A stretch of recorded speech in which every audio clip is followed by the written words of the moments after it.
First, I measure the garment and locate the position of where the center of the design will be and mark it with a piece of tape.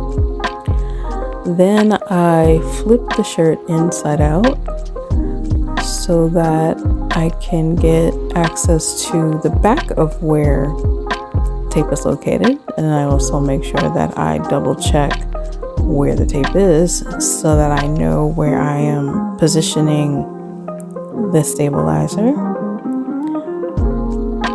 Then I measure out the piece of stabilizer I'm going to use. Want to make sure that it is large enough to not only cover the area where the design will be, but also it would fit properly in the hoop that I'm going to be using.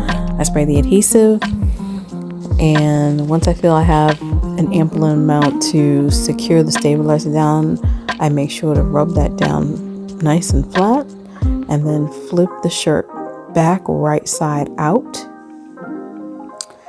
and get that laid flat again.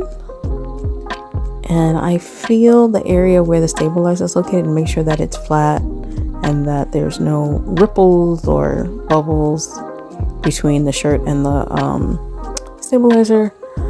And then I position the back of my hoop into the shirt and make sure that this tape is center of that hoop.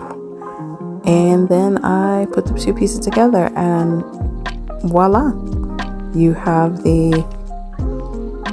hoop that is positioned and the stabilizer is nice and flat. It did not shift, and it's inside the hoop all the way with the edges hanging out around the side. And that is how I get the stabilizer to not shift while I'm free hooping.